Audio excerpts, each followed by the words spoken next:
Hello students.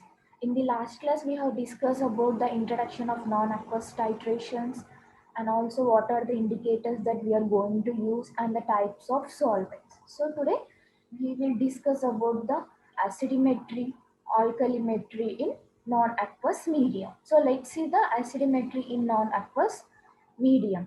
So it is mainly used for the quantitative estimation of the weak base. So acidimetry is mainly used for the estimation of the weak base. So here titrant means the solution which is going to taken in the burette. So titrant means the solution should be taken in the burette. So here in the burette,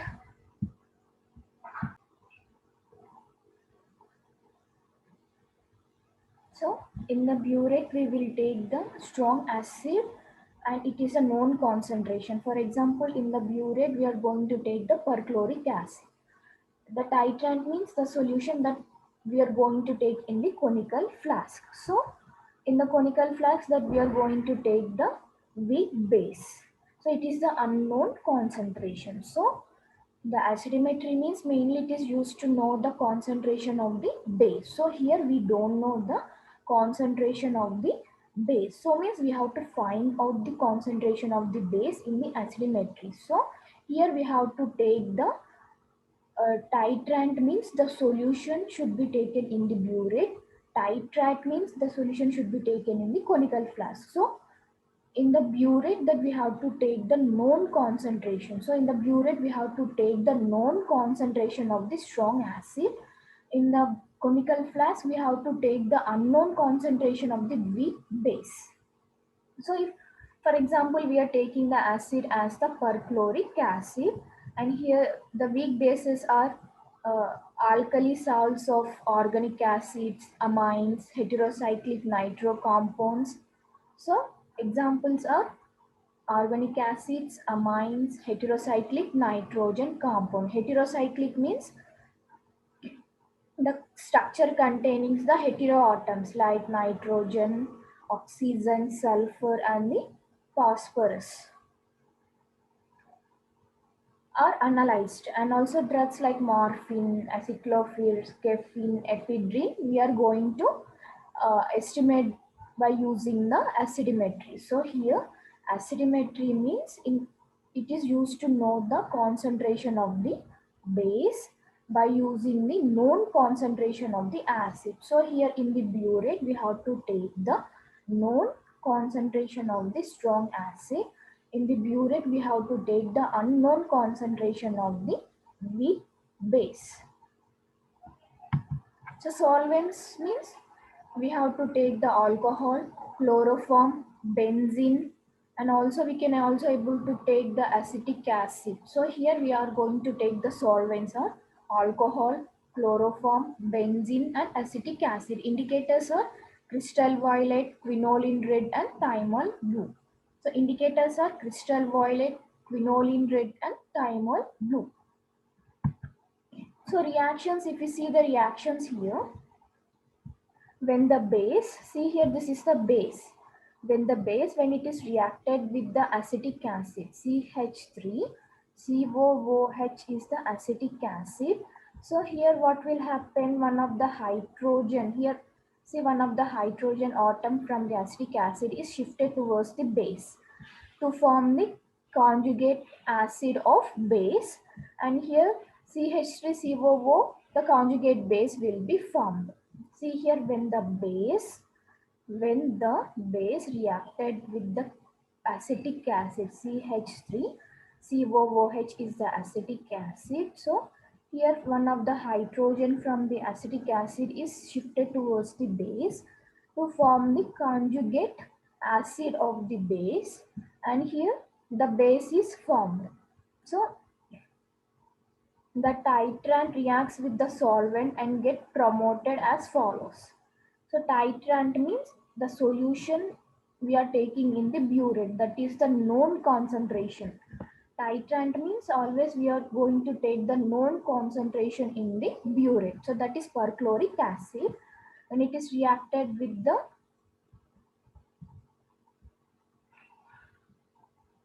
acetic acid. So perchloric acid, when it is reacted with the acetic acid, per, we will get the perchlorate and acetate acid.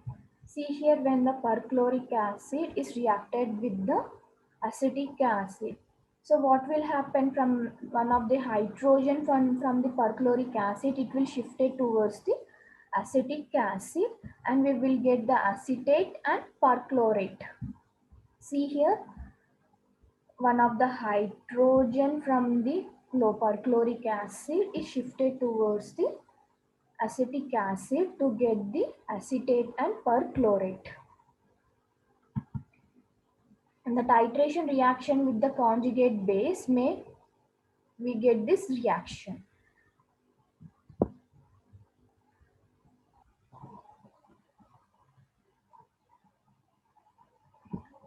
So here CH3COO means acetate ion.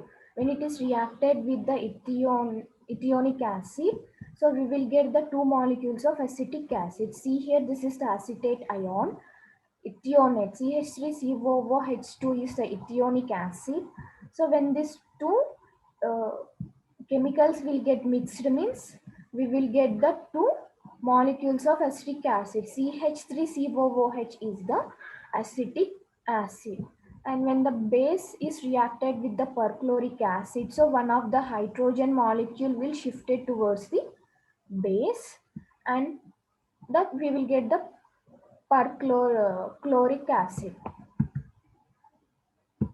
So we will get the perchlorate. I will explain the reaction. See here, when the base reacted with the acetic acid, base CH3COOH is the acetic acid. So one of the hydrogen will shift it towards the base, and we will get the acid and the base get separated.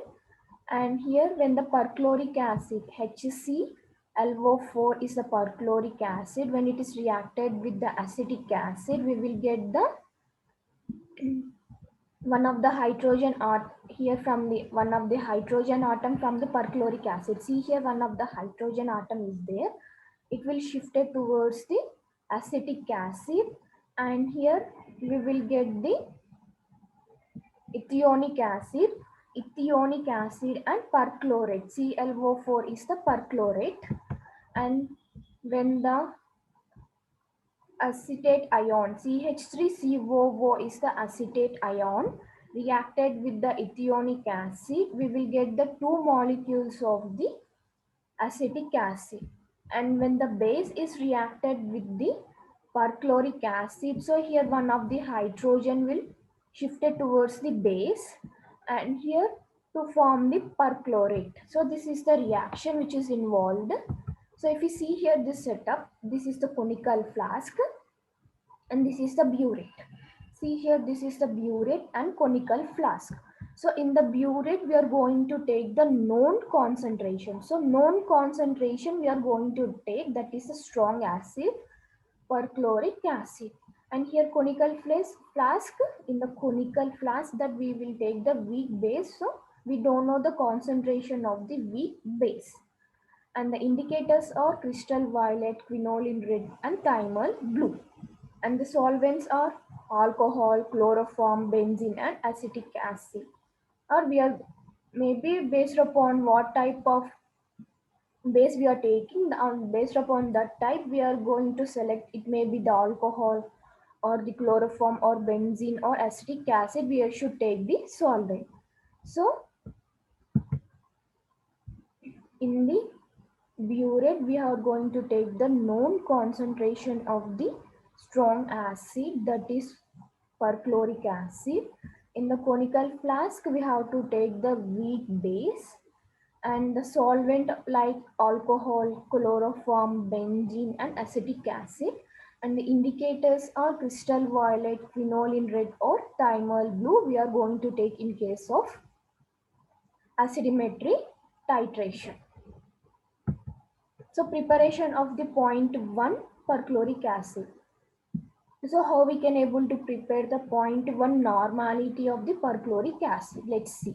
So here we have to take the 8.5 ml of perchloric acid, and it should be dissolved in 500 ml of glacial acetic acid and 30 ml of acetic anhydrous. So here we have to take 8.5 ml of perchloric acid. It should be dissolved in 500 ml of glacial acetic acid and 30 ml of acetic anhydrous.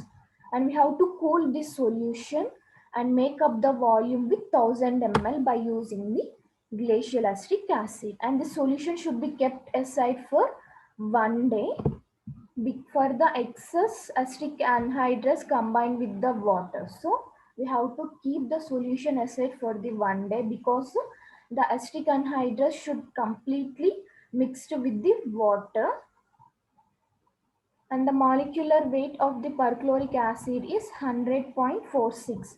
So 1 liter of the 0.1 normality can be prepared by 10.046 grams.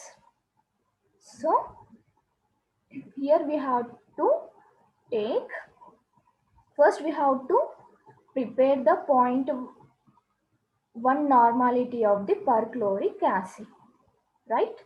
So here how we can able to prepare, first we have to take, first we have to know the molecular weight of the perchloric acid. So molecular weight of the perchloric acid is 100.46 grams. So but we want the 0.1 normality, not 1 normality. We have to prepare 0.1 normality. So how we can able to prepare by taking the 10.046 grams. So for preparing 0.1 normality, we have to take 10.046 grams in 1000 ml of solvent. So from that solvent we have to take 8.5 ml of perchloric acid. So whatever we have prepared the solution. So from that solution we have to take 8.5 ml of perchloric acid and should be dissolved in 500 ml of glacial acetic acid and 30 ml of acetic anhydrous. This solution should be cooled and make up the volume to the 1000 ml with glacial acetic acid, and this solution should be kept aside for 1 day. See, I will explain it again. Listen carefully.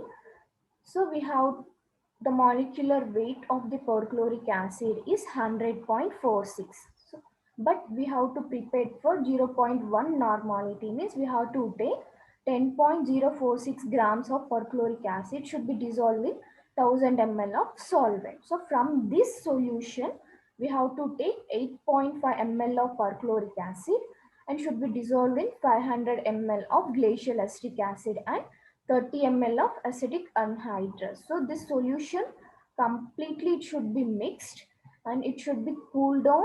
After getting the solution cooled down, no, then we have to make the volume up to 1000 ml by using the glacial acetic acid. So next, standardization of 0.1 normal perchloric acid. So this is the preparation of the 0.1 perchloric acid, and this is the how we can able to standardization of the 0.1 normal perchloric acid. Means we have to take 700 grams of potassium hydrogen thalate. So we have to take 700 milligrams. 700 mg means milligrams of potassium hydrogen thalate. It should be dissolved in 500 ml of glacial acetic acid.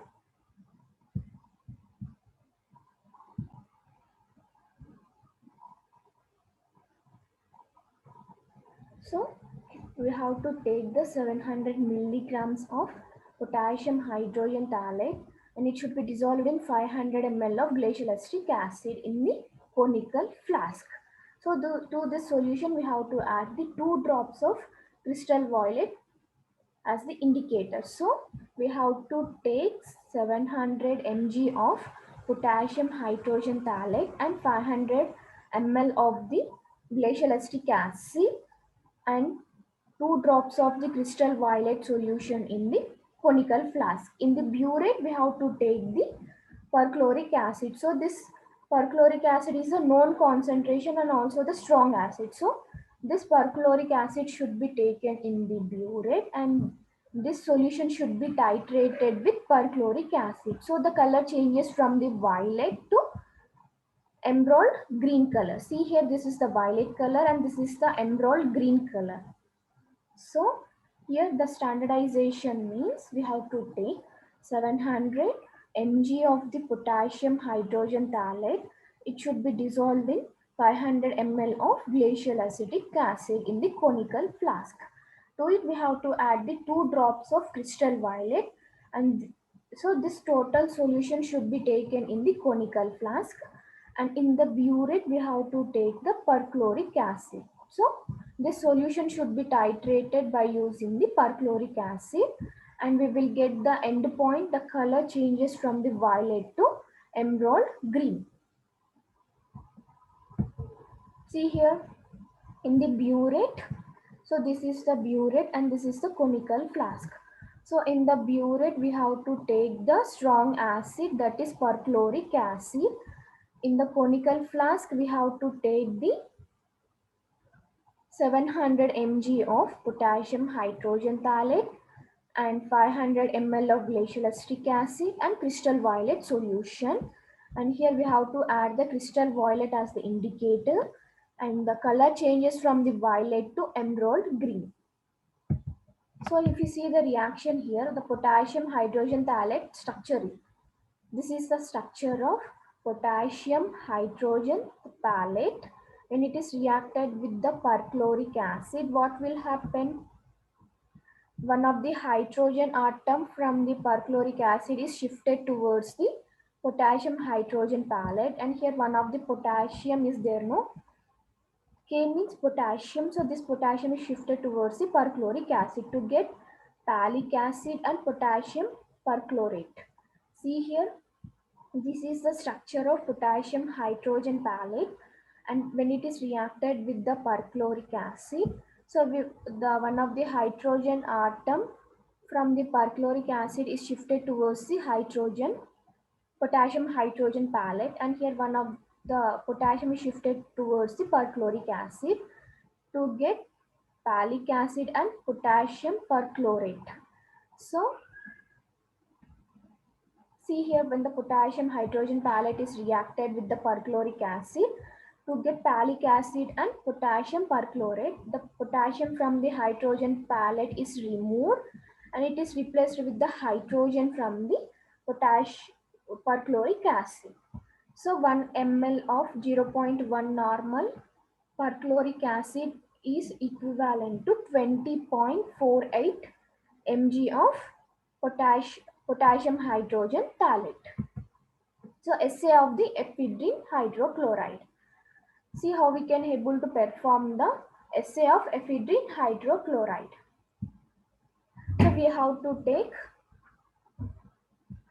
to take the accurate weight of the sample. So we have to take the required quantity of the sample, means that ephedrine hydrochloride we have to take, and it should be dissolved in the glacial acetic acid and mercuric acid. So we have to take the required quantity of the sample, means ephedrine hydrochloride, and it should be dissolved in glacial acetic acid and mercuric acid. So this solution should be taken in the conical flask. So to this we have to add the crystal violet as the indicator, and it should be titrated with 0.1 normal perchloric acid. So the perchloric acid should be taken in the burette, and also this sample and the glacial acetic acid, mercuric acid and the crystal violet should be taken in the conical flask. So we have to titrate this above solution with the perchloric acid. See here, this is the burette and this is the conical flask. So in the burette we have to take the known concentration, that is strong acid, perchloric acid, and here in the burette we have to take the required quantity of the sample, glacial acetic acid and mercuric acid, and also we have to take the crystal violet as the indicator, and this solution should be titrated by using the perchloric acid. Next, estimation of the ephedrine. So how we can able to do the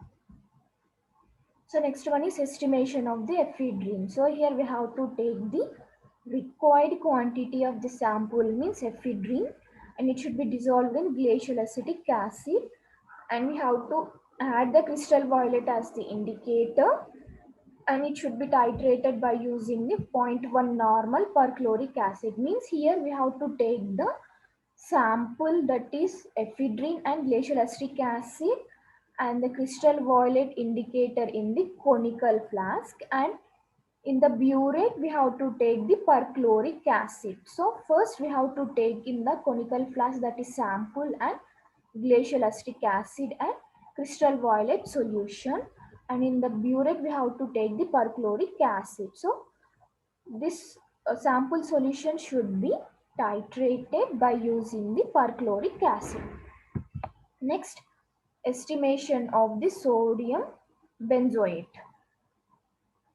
So first, how we can able to estimate the sodium benzoate means first we have to prepare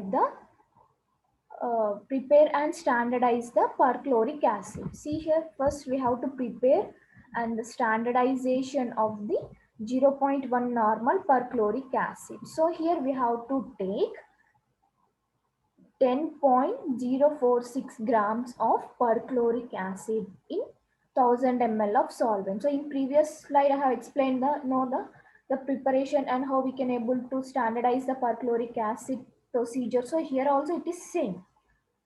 So we have to take 10.046 grams of perchloric acid in 1000 ml of 1000 ml of solution. So from that solution we have to take 8.5 ml of perchloric acid and 500 ml of glacial acetic acid and 30 ml of acetic anhydrous. So this 8.5 ml of perchloric acid should be dissolved in 500 ml of glacial acetic acid and 30 ml of acetic anhydrous, and this solution should be cool and make up the volume to the 1000 ml by using the glacial acetic acid, and the solution should be kept aside for 1 day. So next, standardization of the 0.1 perchloric acid. So here we have to take 500 mg of potassium hydrogen thalate. So we have to take here 500 mg of potassium hydrogen thalate should be dissolved in 25 ml of glacial acetic acid, and it should be taken in the conical flask. So to this solution we have to add 2 drops of crystal violet solution. So in the conical flask we have to take 500 mg of potassium hydrogen thalate. So we have to take 500 mg of potassium hydrogen thalate and 25 ml of glacial acetic acid. So this potassium hydrogen thalate should be dissolved in 25 ml of glacial acetic acid, and to this we have to add the crystal violet as the indicator. So in the burette we have to take the perchloric acid. So this solution, whatever the solution we are taking in the conical flask, should be titrated with perchloric acid, and the color changes from the blue to blue green. So here 500 mg of potassium hydrogen thalate should be dissolved in 25 ml of glacial acetic acid in the conical flask, and we have to add crystal violet as the indicator, and it should be titrated by using the perchloric acid. Then color changes from the blue to blue green. Next, assay procedure, we have to take 0.25 grams of sodium benzoate. So we have to take 0.25 grams of sodium benzoate. It should be dissolved in 20 ml of anhydrous glacial acetic acid in the conical flask, and we have to cool warm to the 50 degrees centigrade if it is necessary. So if it is necessary, we have to increase the we have to warm the solution to the 50 degrees and we have to cool it, and we have to titrate with 0.1 normal perchloric acid and using the naphthol benzene solution as the indicator. So here we have to take,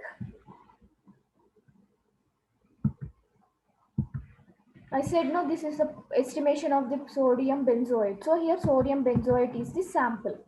So the sodium benzoate is the sample. So we have to take 0.25 grams of sodium benzoate, and it is dissolved in 20 ml of anhydrous glacial acetic acid.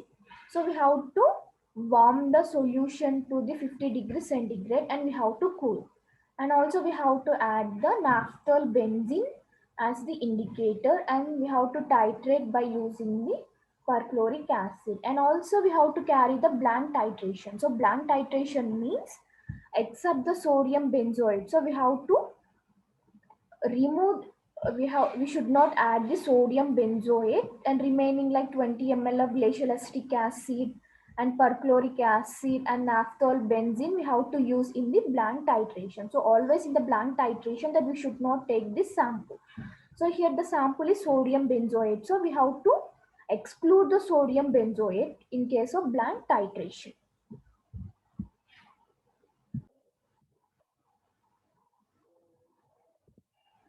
So this is about the acidimetry. So acidimetry means we have to take the known concentration of the acid in the burette, unknown concentration of the base in the conical flask.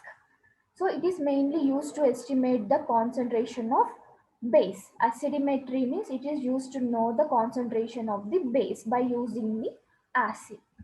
Next, alkalimetry means it is used to estimate the weak acid. So alkalimetry means it is used to know the concentration of the weak acid. So in the titrant that we should take the titrant means the solution should be taken in the burette. So in the burette we have to take the known concentration of the strong base. Example, sodium methoxide, lithium methoxide, or sodium amino methoxide, sodium triphenyl methane. So these are the bases that we are going to take. That is sodium methoxide, lithium methoxide, sodium amino methoxide, and sodium triphenyl methane. So in the titrant means we have to take the known concentration of the strong base in the burette. Titrate means we have to take the unknown concentration of the weak acid in the conical flask. So here we have to take the known concentration of the strong base in the burette and unknown concentration of the weak acid in the conical flask. Example, benzoic acid. So solvents means DMF means dimethyl formamide, pyridine, ethylene diamine, and butylamine, morpholine. Here we are going to take as the solvents, and indicators are thymol blue. See here, titrant means we have to take the known concentration of the strong base in the conical burette. So known concentration of the strong base should be taken in the burette, and unknown concentration of the weak acid should be taken in the conical flask. So solvents means dimethyl formamide, pyridine, ethylene diamine, butylamine, morpholine should be taken, and indicator means thymol blue. See here, this is the burette and this is the conical flask. So in the burette, we have to take the known concentration of the strong base. In the burette, we have to take the known concentration of the strong base, and in the conical flask, we have to take the unknown.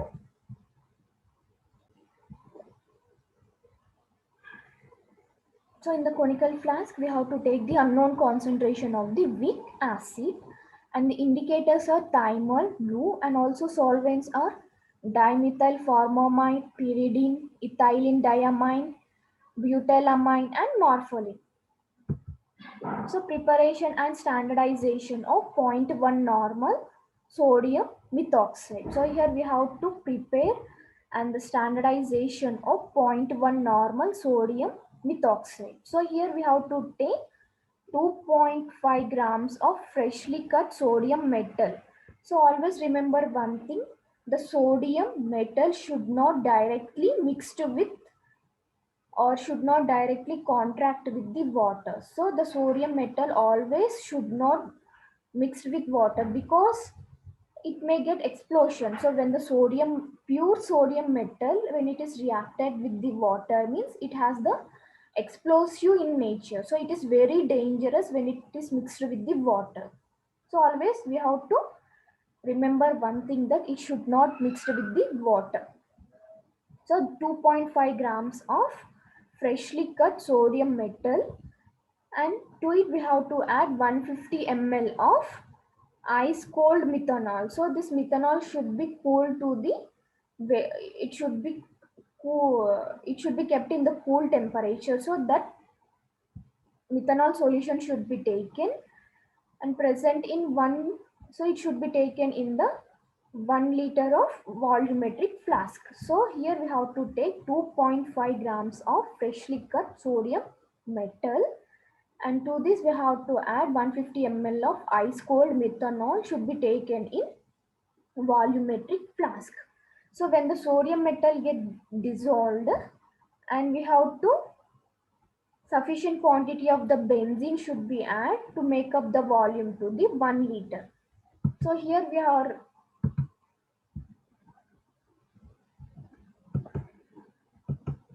so 2.5 grams of sodium metal should be dissolved in 150 ml of ice cold methanol in 1 liter of volumetric flask. So to it we have to add the benzene and make up the volume to 1 liter. So this is a preparation of 0.1 normal sodium methoxide. Next, standardization of,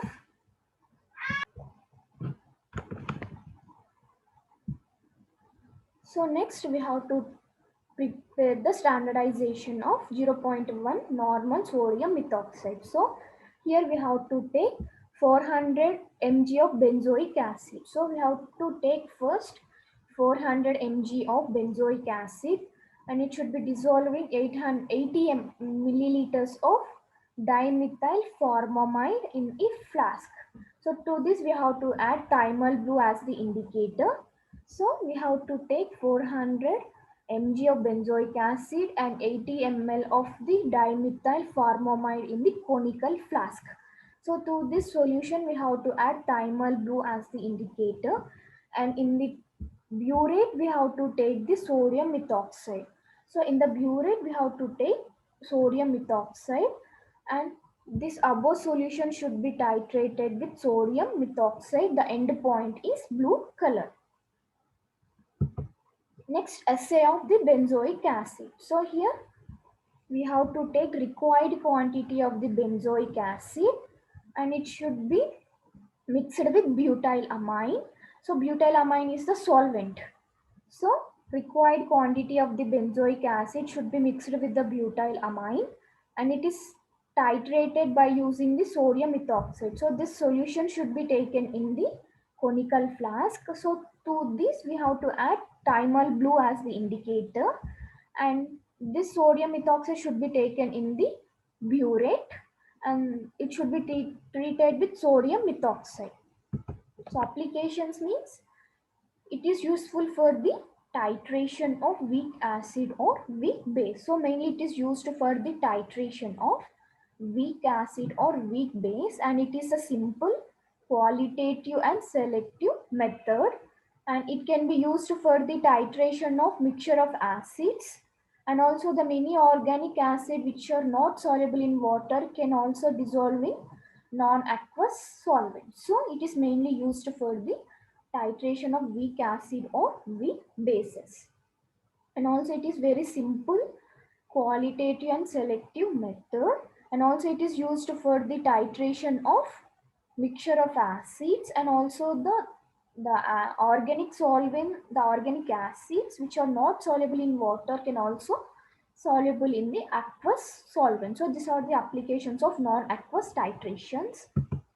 So in this topic we have till we now we have discussed that introduction of the non-aqueous titration means meaning of the non-aqueous titrations with equations and also the indicators we are going to use in non-aqueous titration and the acidimetry and alkalimetry of the non-aqueous titration and the types of solvents. So the solvents, what are the solvents that we are going to use, and also the applications of the non-aqueous titration and estimation of the sodium benzoate and ephedrine hydrochloride. So in this topic till now we have discussed about introduction and the meaning of the non-aqueous titration, indicators we are going to use, and also the what are the types of solvents required for the non-aqueous titration, acidimetry and alkalimetry meaning, and estimation of the sodium benzoate and ephedrine hydrochloride and its applications. So these are the references books that should be followed for this topic.